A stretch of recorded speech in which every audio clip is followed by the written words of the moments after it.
Some big time pitchers are finally stepping on the mound in 2024.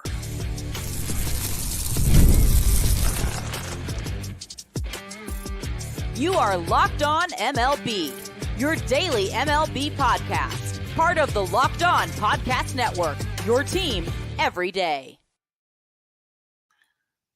Hello, baseball fans. Welcome to Locked On MLB, part of the Locked On Podcast Network, where it's your team every day. This is the daily podcast. We talk about all of Major League Baseball. I am your host, Paul Francis Sullivan.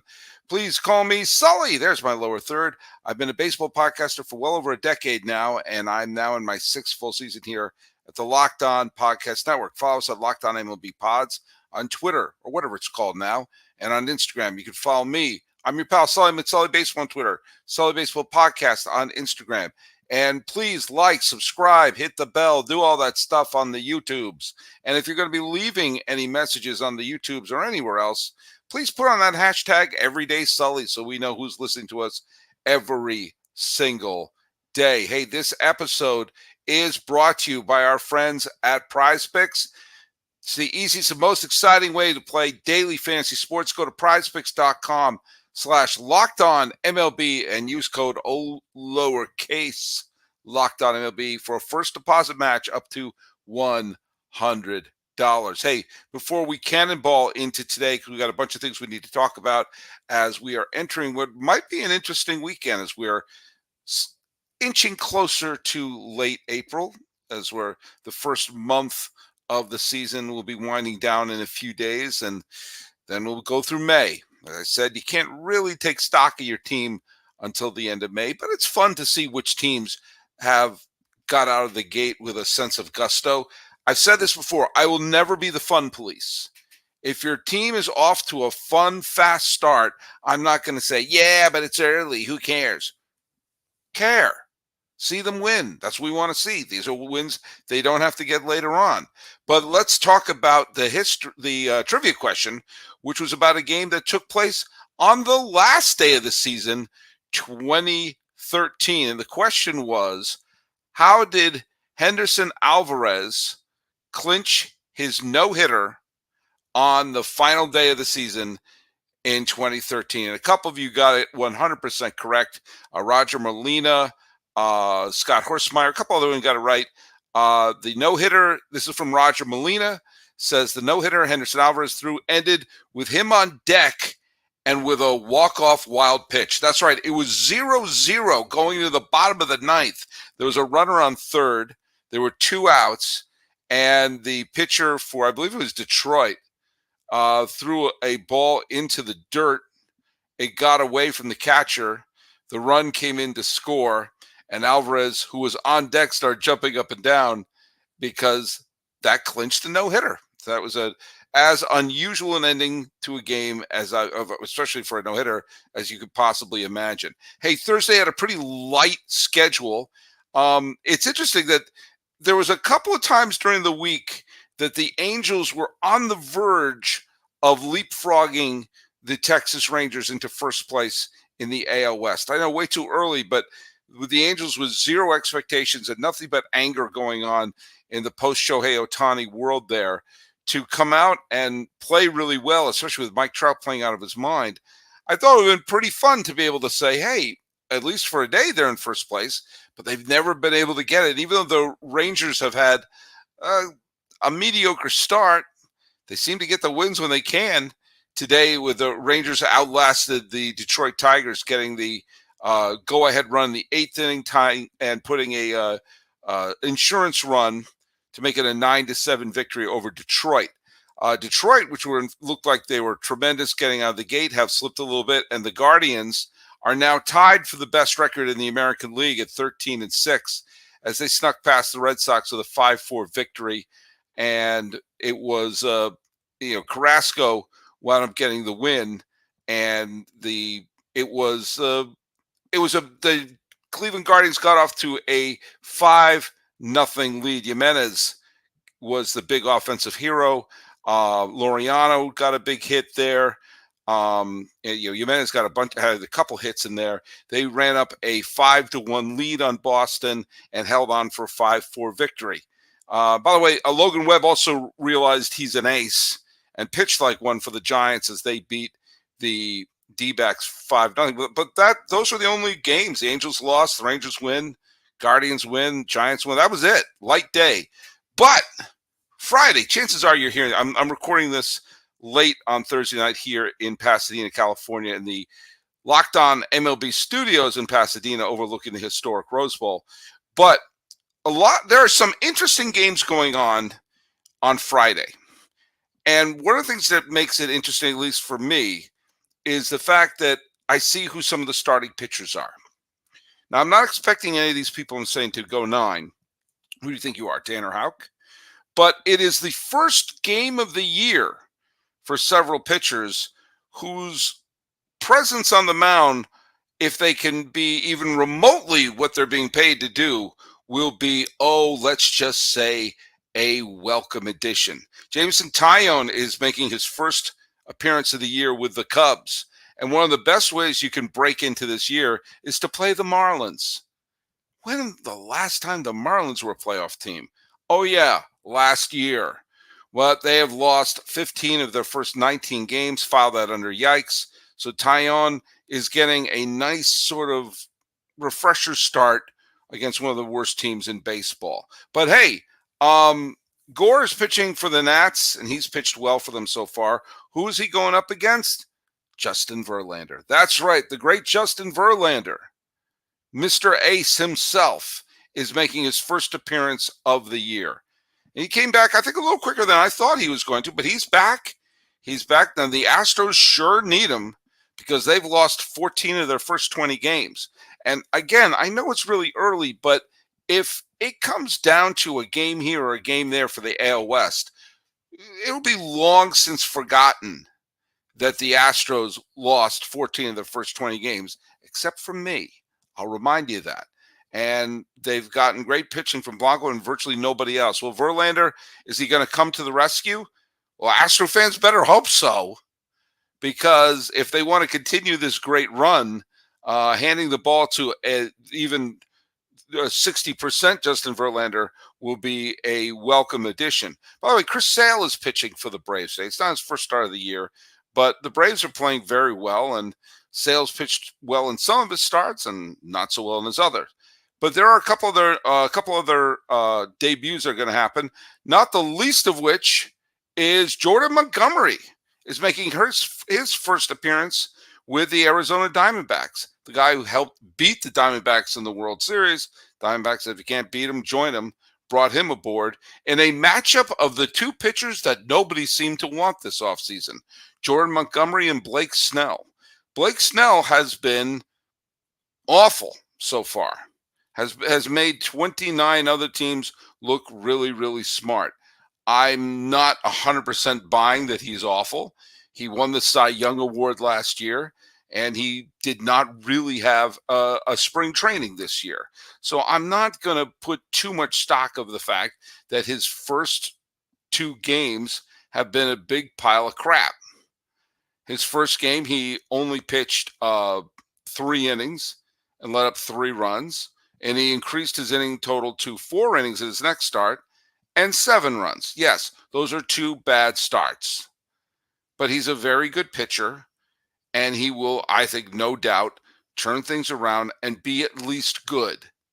Now we're going to see what happened with Jordan Montgomery. Is he going to be at least good? The Rangers had better hope so, because they have images of winning a World Series in their dancing their head. Montgomery. The Diamondbacks have images. He was with the Rangers last year. Forgive me. A couple other interesting notes of pitchers coming on today. Yamamoto is going up against the Mets. I'll talk a little bit about that game in the second segment. My buddy Waldron, the knuckleballer from the Padres, is going up against the Blue Jays. The Blue Jays are a very confusing team. I don't understand them, and neither do you. Peralta is pitching, and he's been fantastic so far for Milwaukee, who wants to streak right to the top of the NL Central and keep the Cardinals down. And we're going to see Boyle versus McKenzie as the A's take on the Guardians. If you want me to go on about the A's, I will do that, because if you want to go listen to me, if one show's not enough, I am still guest hosting on Locked On A's. And I talk a little bit about the Guardians-A's matchup, which will be interesting because the A's have played better than expected, but this is a big test. The biggest test is going to belong to the New York Metropolitans, and we're going to see how they do. And we're going to talk a little bit about the significance of this upcoming trip to LA to see if this was the beginning of something beautiful or just one of those nice runs that happened in a 162-game season that is quickly forgotten. Let's talk a little bit of our friends at FanDuel. This is a great time of year if you're a sports fan. We've got the NBA playoffs are starting. The Warriors are already out. We're going to see who's going to be placing the Celtics. Is this going to be the next year? I don't know. The NHL is going to come about. Are we finally have a Canadian team winning? I don't know. Baseball's in full swing. Are the Mets for real? I don't know, but FanDuel is the place to bet on every one of those games. Right now, new customers get $150 in bonus bets guaranteed. It's $150 win or lose. Easy for you to say. Bet on everything from slap shots to home runs to slam dunks, all on an app that is safe, secure, and easy to use. What are you waiting for? Visit FanDuel.com/lockedon and make your first bet an automatic win.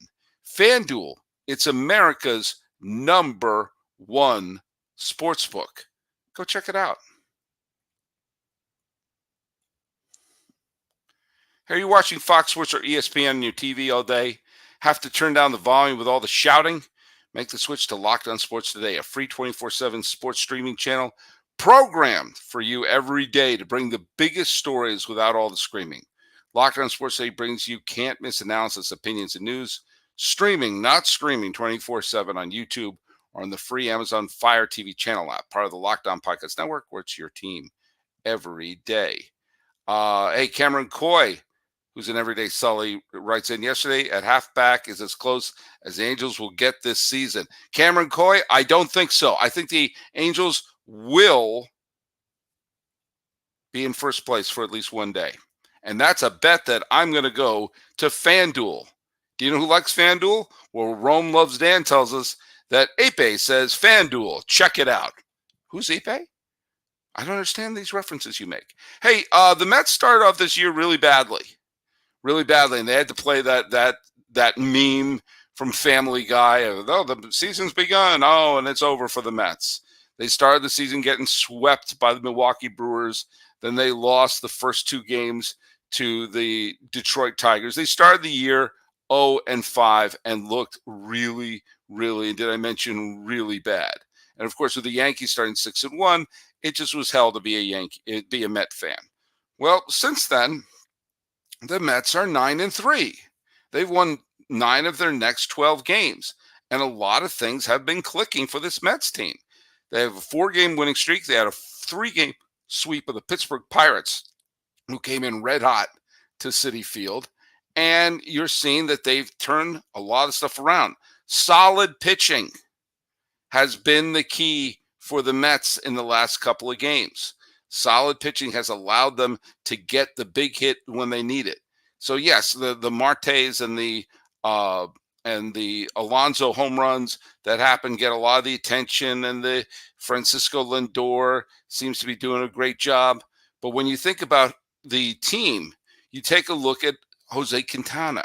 You take a look at Jose Butto. Is that how you pronounce it? Yeah, Butto is how you pronounce the name. I have to make sure you don't want to say that name incorrectly. Luis Severino, of all people, has pitched well. He was left for dead by the Yankees. And so now dust themselves off from that terrible start, and they're now 10-8. Again, if they had just kept floundering on the dock, then you would start to already look at some of the older players on this team and think, what young players can we get? I've been calling for the Mets to play youth, to rebuild. I make no bones about that. I've said that the Mets have a chance to rebuild and create the next great New York team, because the next New York sports team to win a championship will be the most beloved team of a generation, because, believe it or not, it's been a while. Unless you count the MLS, and I don't, it's been over a decade since there's been a major New York sports championship. Now, if the Knicks win this NBA Finals, all bets are off.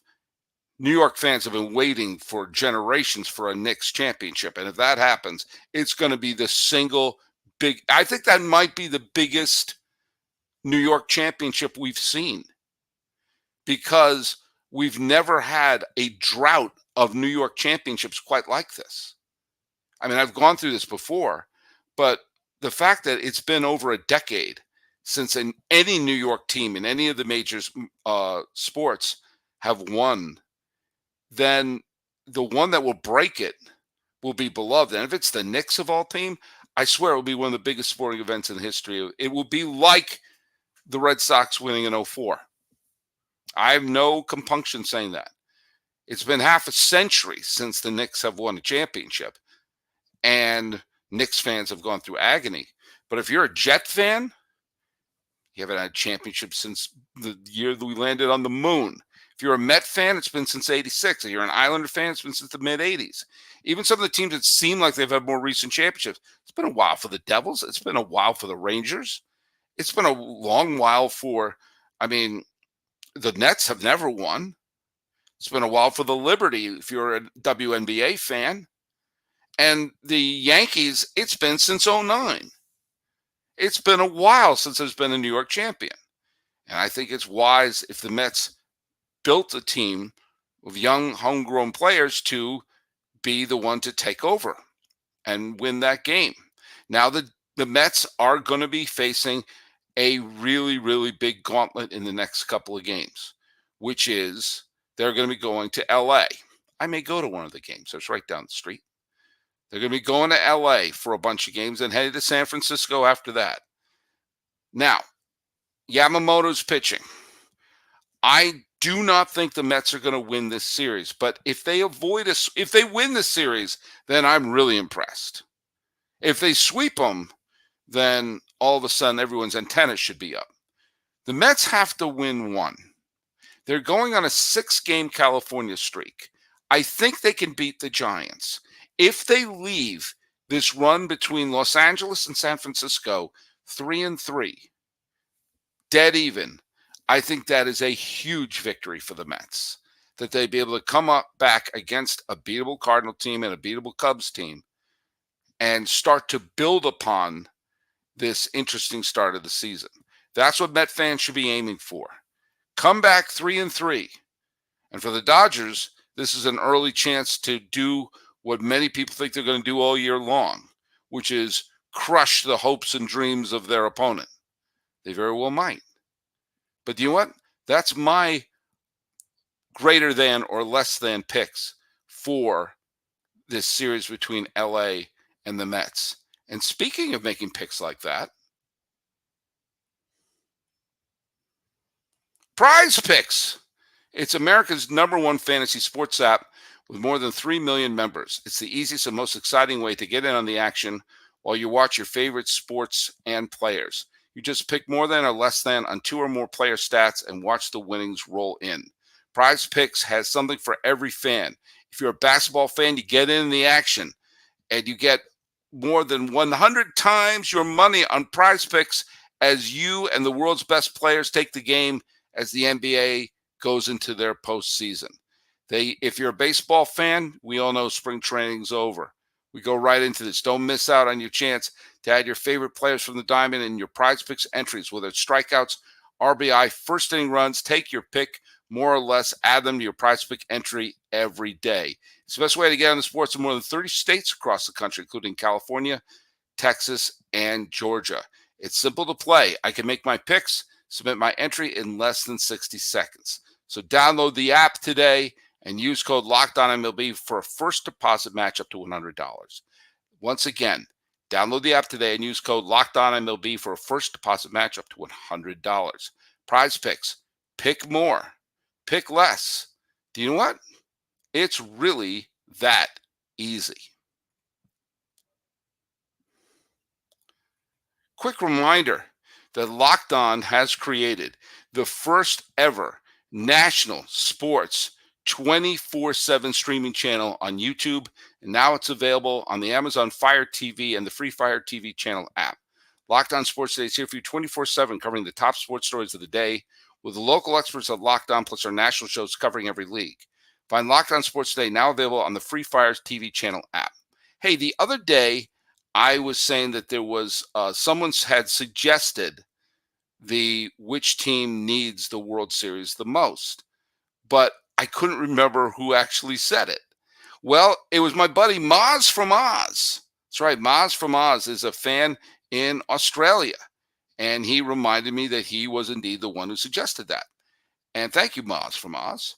But guess what? He wrote me something else today, and I was really intrigued by this. He said, I got another question for you, and I'm going to do my best to try to answer this here. Where do you think Ted Williams would sit in some of the all-time statistics had he not lost the years he spent serving the military? I think it's a phenomenal question. It's one of the great what ifs. Now, Ted Williams certainly never expressed any regret for missing essentially 5 years of his prime while serving America as a pilot in both the Second World War and in the Korean War. When he was asked what the greatest team he ever played with, expecting someone to say the 46 Red Sox, 48 Red Sox, and he said the U.S. Marines. So he certainly wasn't one to look back in anger. But it is interesting, if there was no war or there were no players losing their prime to the war, where would that be? Because Ted Williams is already an all-time great hitter and considered to be one of the great offensive players of all time. But where would he fit?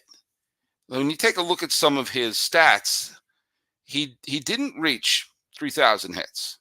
He got 2,654 hits. He did hit 521 home runs, and he got 4,884 total bases and everything. He has wonderful, obviously great Hall of Fame stats. Triple Crown, last one to bat 400. But I thought about it. I decided to take an average years for Ted Williams over his long career. Now, he essentially missed 5 seasons. But I decided to give a little bit of leeway. I decided to take 4 seasons. Let's just say there'd be one season where he either slumped or got injured or something. Let's add 4 average seasons for him. Just, the baselines.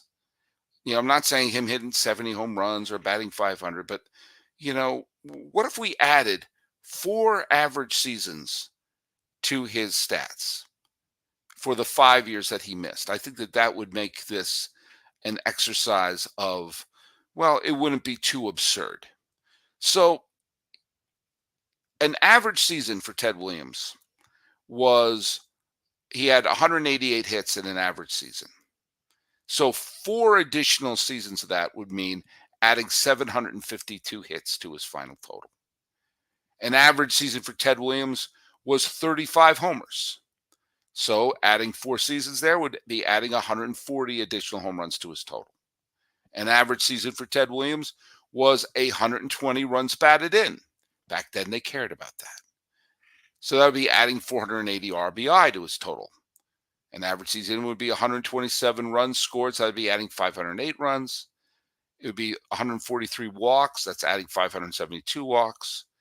And 345 total bases, that would be adding 1,380 total bases to his final totals that were already Hall of Fame worthy. He is currently, right now, he ranks 20th all time in home runs with 521, which is impressive when they consider that includes Ruth and Mays and Aaron, but it also includes all the people who were juiced up from here to yin yang. He's still in the top 20. But if we added 4 average seasons, that would get him up to 661. That would be 1 ahead of Willie Mays. 6th all time. 4 average season would have him jump from 20th in home runs to 6th. In terms of hits, as I said, he got 2,654 hits. Remember, Ted Williams was really ahead of the curve in terms of understanding the importance of getting on base, whether it be by hit or by a walk. So he wasn't necessarily trying to get 200 hits every year. He was trying to make sure he was making every at-bat worth it. Right now, he's 77th in the all-time for hits. But if you add 4 average season, he would jump from 77th to 10th.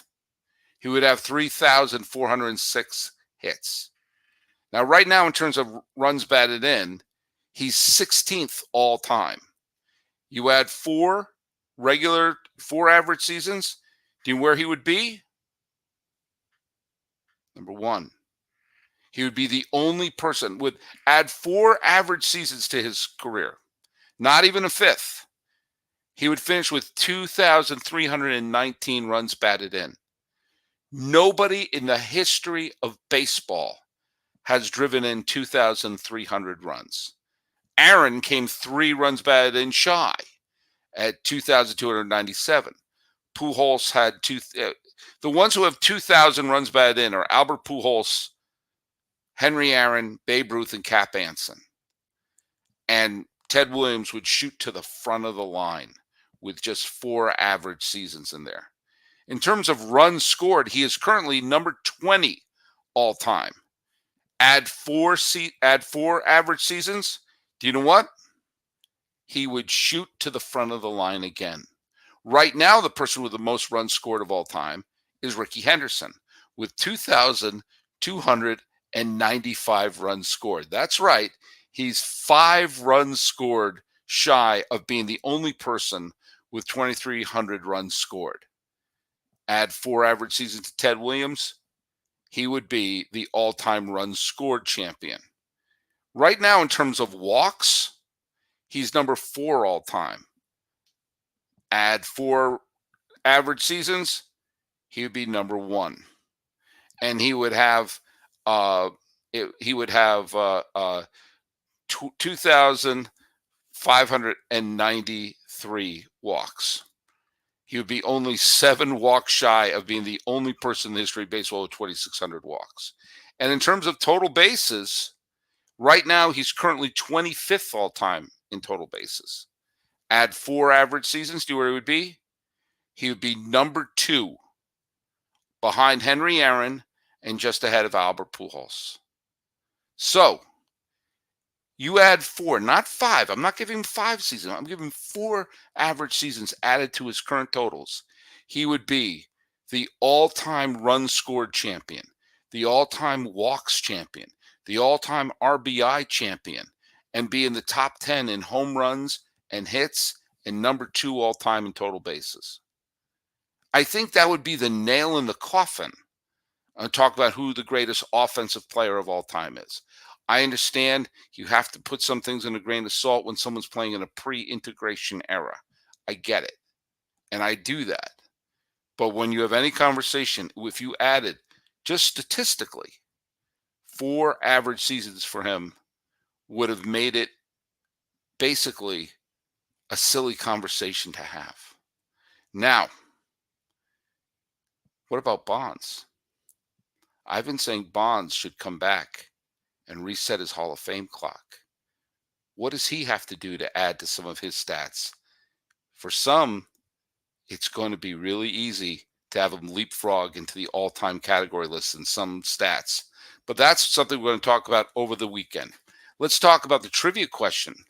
We're adding a lot to the in memoriam video for next year, and Fritz Peterson, a starting pitcher for the New York Yankees in the late 60s, early 70s, died earlier this week. Now, Fritz Peterson became really famous for a bizarre wife swap, family swap that he had with his teammate Mike Ketchich in the early 1970s.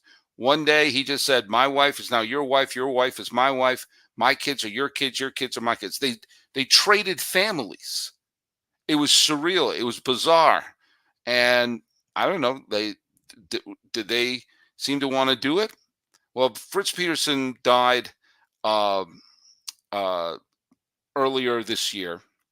And looking up him, I realized that while he was most famous for the trade of families, he was, well, part of another trade in Yankee history where they acquired a future postseason hero? Fritz Peterson traded families with Mike Ekich, but what future postseason hero, postseason home run hero for the Yankees, who led them to multiple World Series championships, did the Yankees get for famous wife swapper Fritz Peterson? That's the trivia question. Put it right down here on Locked On MLB Pods on Twitter and Instagram. Go to my account, which is Sully Baseball on Twitter, Sully Baseball Podcast on Instagram, or here on the YouTube. Talking about a weekend where the Aces are coming back. This has been Locked On MLB. I am your host, Paul Francis Sullivan.